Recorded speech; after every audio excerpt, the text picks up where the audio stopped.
Welcome to All Things Pilates, Season 4. Though we can't know exactly what Joseph Pilates was thinking or feeling towards the end of his life, we do know he wanted the entire world to practice contrology, and that want has certainly become a reality. Hello everyone, I'm Darian Gold, and here on All Things Pilates, we discuss the man, the method, and how his genius continues to influence and inspire.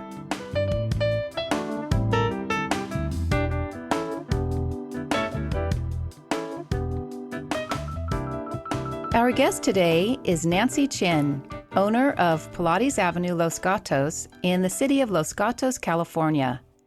She is a graduate of the Vintage Pilates program called The Work. Last summer, Nancy had a life-changing experience that impacted her own Pilates practice and gave her an entirely new understanding of the body, especially the pelvic region. After many years of dealing with an extremely painful hip, Nancy decided to have her hip replaced.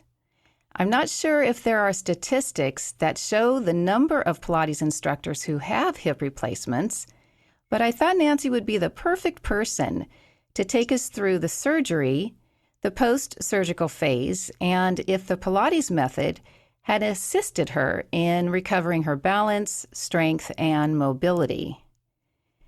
Hello, Nancy. Thank you for being on the show. Hi, Darian. Thanks for having me. Nancy, how and when were you introduced to Pilates? I learned about Pilates in 2001 when I was pregnant with my second kid. Oh, sorry, it was 2000. And I was really impressed with the smart way to move. And, I was just looking to rebuild core strength. But the more I learned about it, the more sense it made to connect everything to your center and move from there. And been practicing ever since. 2000 to 2022, so 22 years. Yes. That's a long time, Nancy. It sure is. You were certified through the Vintage Pilates certification program. What was it about this program? And did you research other programs beforehand? Yes, so the Vintage Pilates program is a post-certification program, so meaning all the teachers that take the program are already certified. So I had wanted to take Romana's training ever since I learned about Pilates, but it was just not practical being in New York back then and with 3 small kids. And I learned about the Vintage Pilates program and really liked it because I wanted to get as close to the source as possible. And Jay had worked with Joseph Pilates himself, so I knew I was getting the real deal. Jay Grimes, you're speaking about. Jay Grimes, that's right. And it was very practical as far as it offered me working with an elder. It was in Los Angeles, so it was much closer to home. And on top of that, it gave me the opportunity to work with some excellent teachers at Vintage Pilates. And then at what point did you open your studio, and why did you? I opened it purely for practical reasons because I wanted to teach classical Pilates on Gratz equipment, and that really limited my options. And while I was searching for the perfect place, I thought, instead of searching, why don't I just create this place? And so I got one of everything Gratz. I found myself a beautiful small space that was close to home. So I checked off all the boxes and it's been working great for me. What year was this? 2013. So what is this? Yeah. So this is my, we'll be celebrating 9 years next month. Yeah. Are you in the same space or did you move to a larger space? No, I'm in the same space, which turned out to be, honestly, a blessing during the pandemic because I didn't have this giant overhead to worry about. And people wanted a small space where they wouldn't be around lots of other people. And I also just my philosophy is not to live beyond my means. So I liked the small space, and yes, have been there since I opened. And do you plan on staying there indefinitely? I do. Yes. I really love the space. For a long time, I actually wanted a larger space until I realized I don't need a larger space. I get that. I think I feel the same way.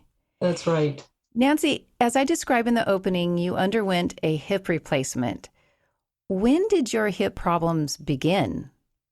I was thinking about that. There must have been about 2002 when I was pregnant with my third. And so I wondered if it had anything to do with carrying the extra load.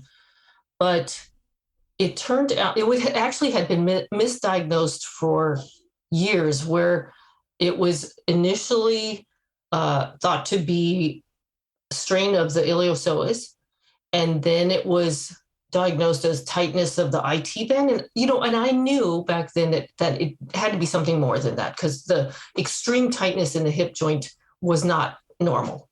And it turned out to be a vascular necrosis, which is a blood supply not getting to the bone, or not enough blood supply. So essentially my femur head was falling apart because it was not getting enough blood supply. Is that hereditary? They say it is not, but interestingly, my sister just got diagnosed with that last month.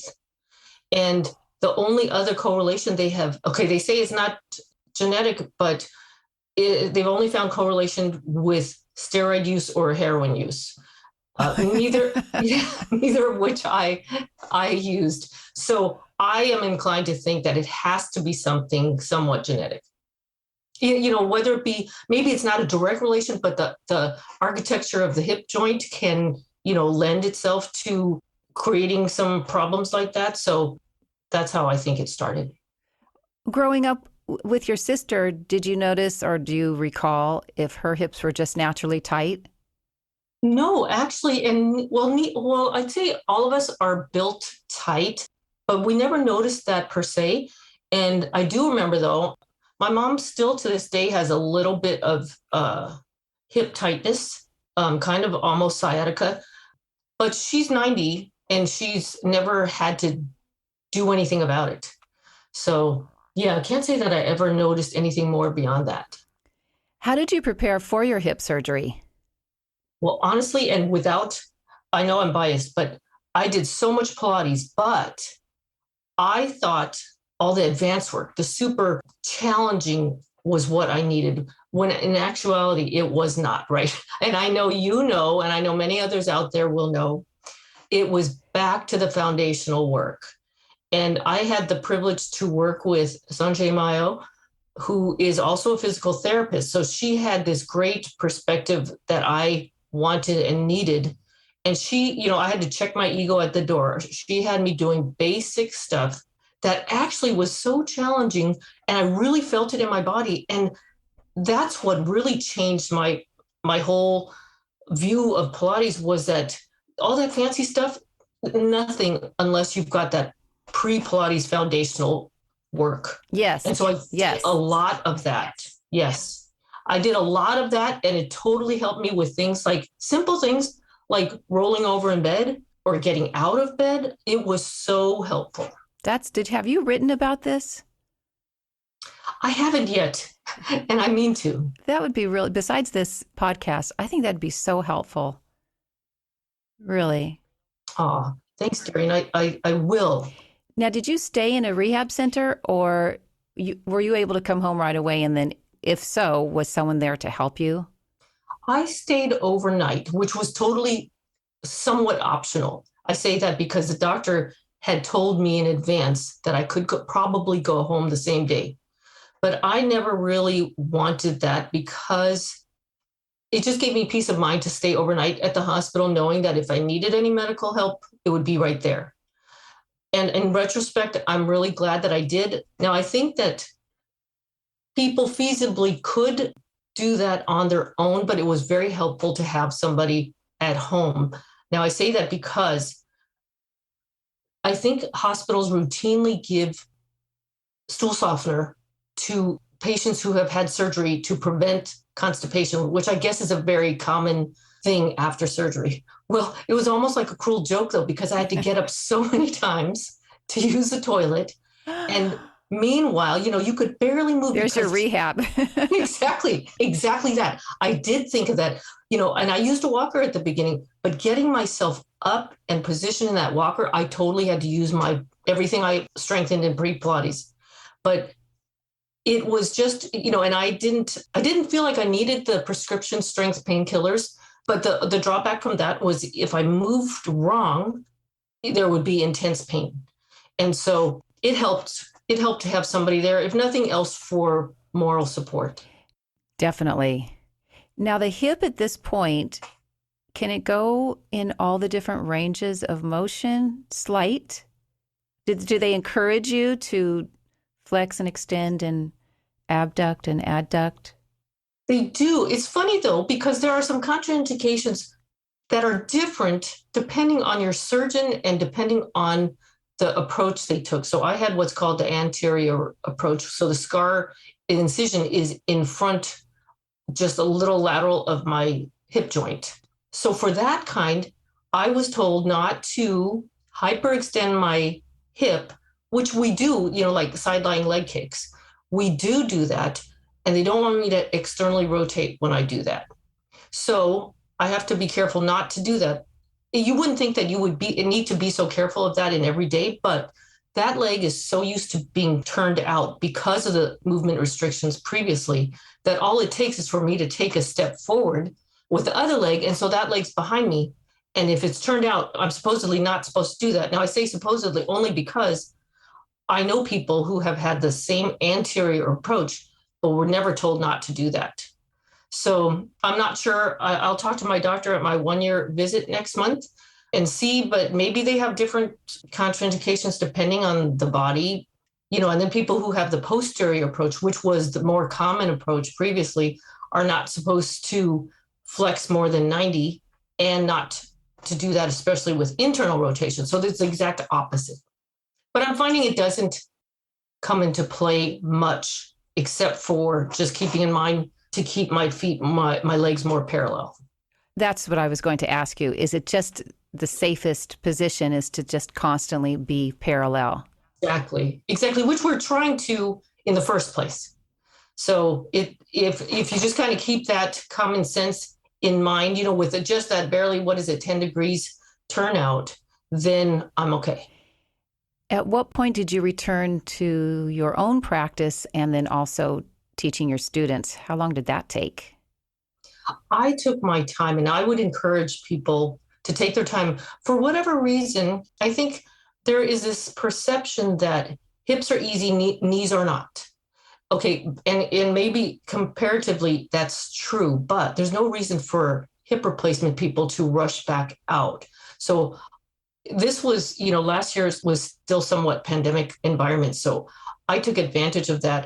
I took my time, and I did not start teaching online again for a few weeks, and in person, not for maybe even, I think, a couple months. I have steep stairs at the studio. So that was a factor. And I wanted to make sure that I was completely comfortable doing that, and going, especially actually it was going downstairs. But people feel like they need to rush and pretend like or not, I shouldn't say pretend, but act like they didn't miss a beat. But I think it's okay to give yourself time to heal and let your body adjust to this new joint, which is a big deal, especially the hip joint, which I know, is totally pivotal to every single movement of the body.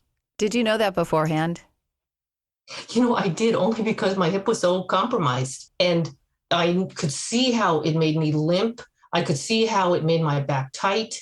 I could see how it was starting to mess with my knee. So, all those things, yes. And my replacement only confirmed it, because now everything is so much easier.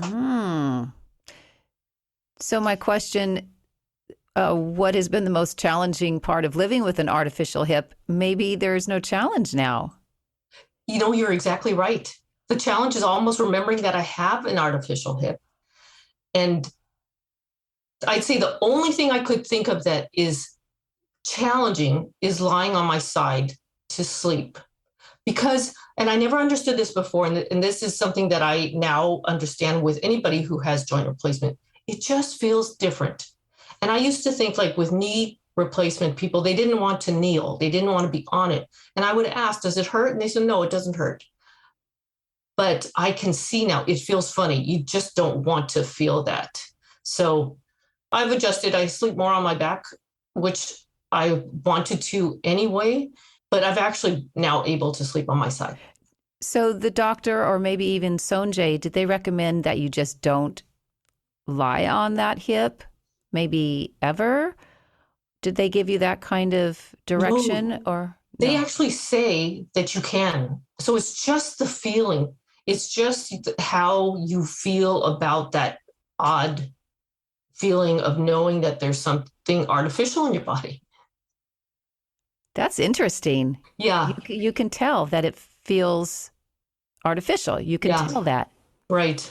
And so, if you can get past that, and I don't find that it makes much difference otherwise, except for when I put weight on it. And there's some Pilates exercises where you're on your side, and I can feel it, and I can do the exercises. I don't necessarily want to be in that position though, just because it feels funny. When you're working with clients, have you had to change your body position when you're spotting them or? No, in fact, I would say that I actually can spot better, because before I wasn't able to flex my hip.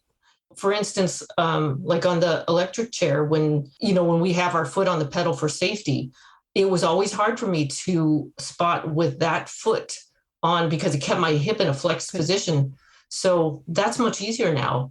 But I'd say, luckily it has actually helped me because I understand better now why people, like for instance, the knee replacement people don't want to be on their knees. And before I used to think, well, if it doesn't hurt, let's just do it. But now I don't push it. Yes.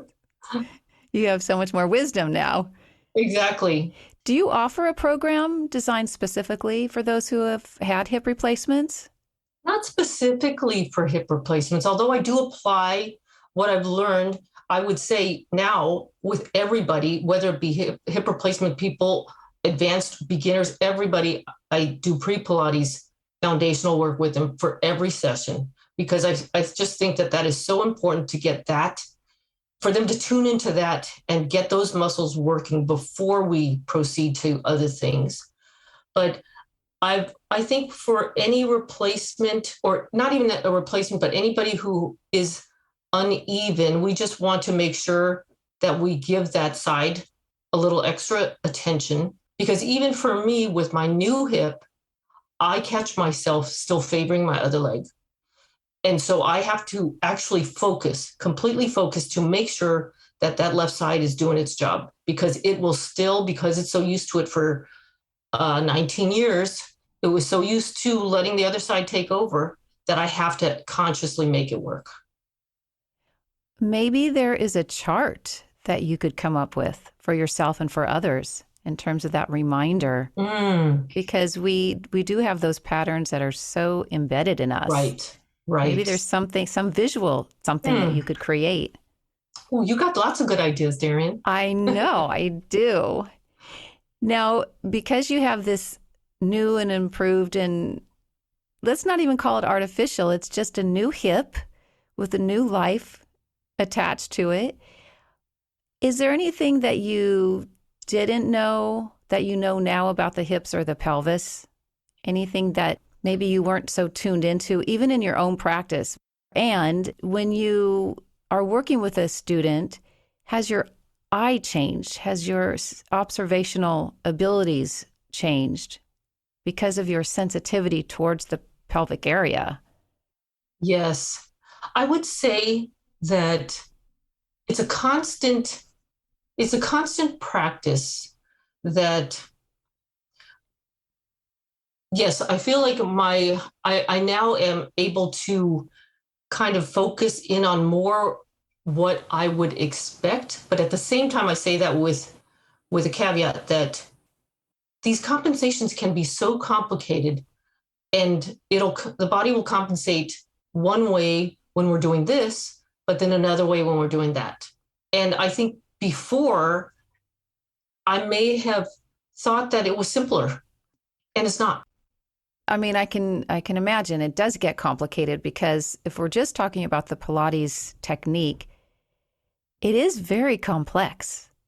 And the foundational exercises that you're referencing and all of us practice all the time, even those can be really complicated Mm-hmm. before you get to the fancy exercises that have no value if you don't have it deep in your body. Yes, right. Exactly. Exactly. And right. And without that foundation, you're really not accomplishing much of anything else by adding on all the extras of the so-called advanced work. But just one more thing as far as what I see is I guess I've trying to tell myself to, or maybe I've learned to let go more of expectations and trust what I see and know and understand that everybody is so completely different that you just kind of have to wait and see how it is that day. Okay. Every day we're different. It's true, right? That's why the foundational exercises help you understand how you are for that day. Right, right. Nancy, do you happen to know how long hip replacements last? I think they told me 15 to 20 years, which anybody who is considering a hip replacement, I'm sure has thought about the length of the life of the joint. And I would say, in retrospect, now that you just can't put that in necessarily as part of the equation because, you just never know. People can wear it out more quickly, others, it can last longer. And then, you just don't really know what your lifestyle is going to be either. So I would say don't necessarily make that a big factor.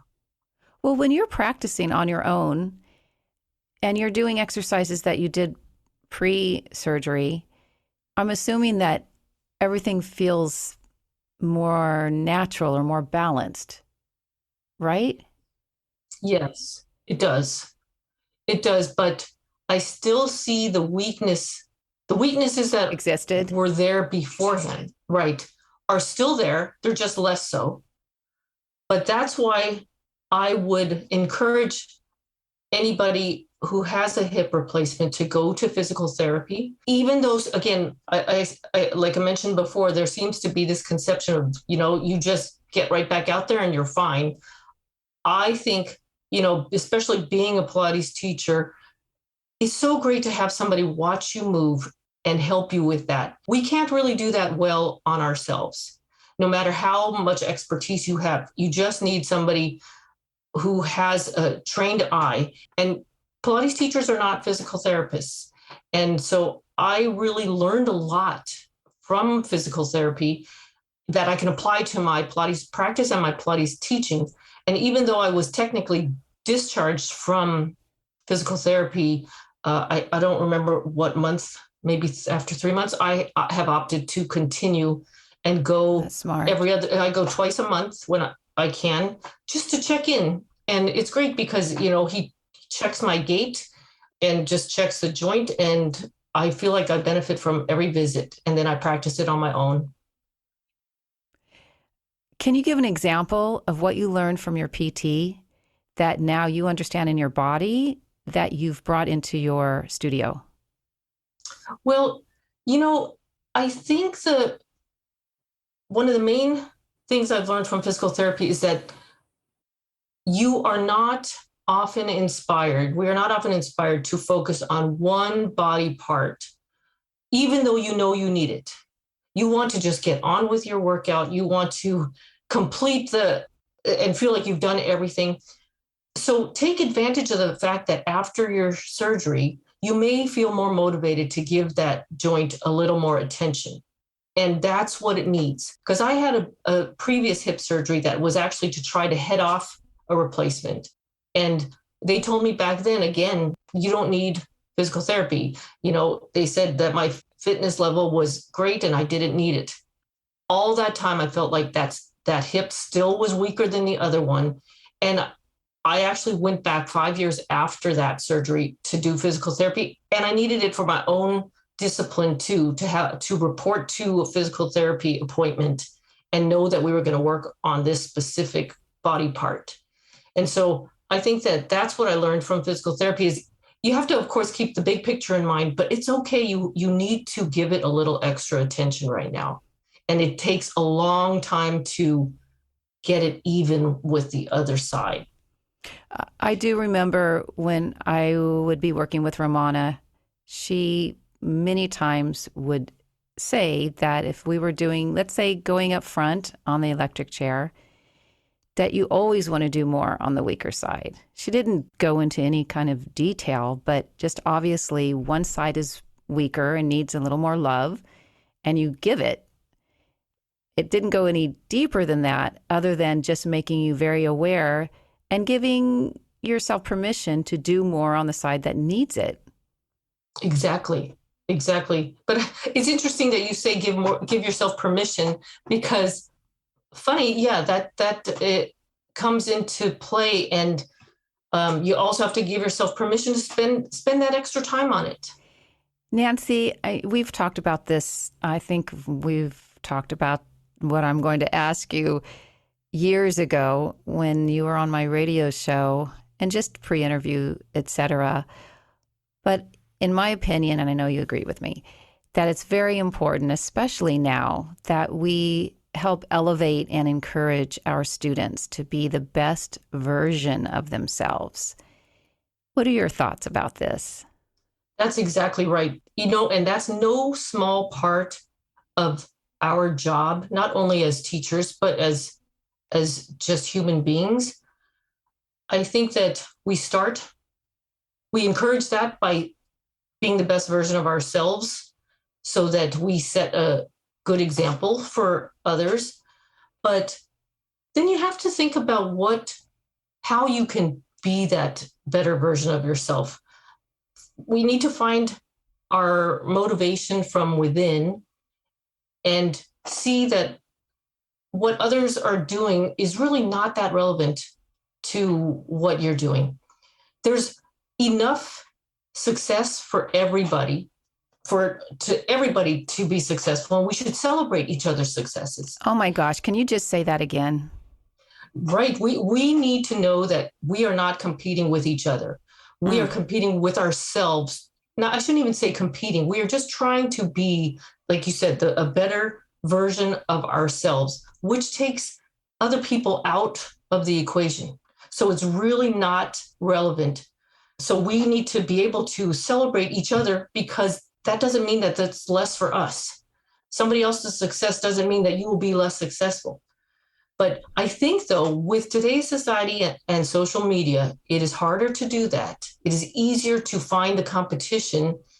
And so then you have to start doing things to take care of yourself, to put yourself in positive environments. Maybe reduce your social media time. Find some quiet time where you actually can see that all that stuff just doesn't matter, and that we're just all working together to make ourselves better. And that's going to just create a better common good as well. So I know we agree on this, and I think it's a really important point. It can't be stressed enough, because just like you're saying, especially in the current times, social media can be so emotionally charging. Right. And maybe it's better to step back and go within, like you were saying, and find what is best for you.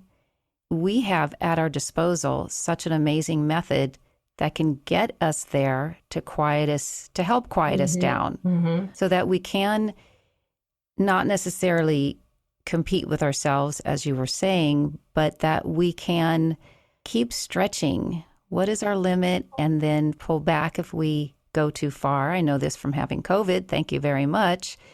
But then you go a little bit more, and then you stay at that place. And then before you know it, more confidence is developed in you. Right. And it's just, a constant practice to continue to grow. I love it. Nancy, if anyone wants to take a class from you, you're teaching at your studio and you also teach online. Correct. What are your addresses? Oh, so let's see. My website address is www. Is there a dot there? Yes, I guess there's a Pilates Avenue, all spelled out, no spaces, .com. And you can reach me there for online or in-person appointments. Do you subscribe to any social media? I have not been on for months. And recently I went on, and I hate to say it, but I post and run, and I don't look at much else, which sounds a little selfish, but it's a little kind of self-preservation as well. And so, yeah, I have a studio page on Facebook, which I should update, but I haven't updated that either because it's sometimes just easier to stay off altogether. I understand completely. So you have maybe a little homework on that, and you also have a chance, and people are maybe going to embrace you to create some kind of chart, a reminder chart or something that can help people, maybe not even with hip replacements, all replacements, to check in. Okay. Love all your ideas, Darian. Thank you. Thank you for your time today, Nancy. It's so great seeing you again. Thank you, Darian.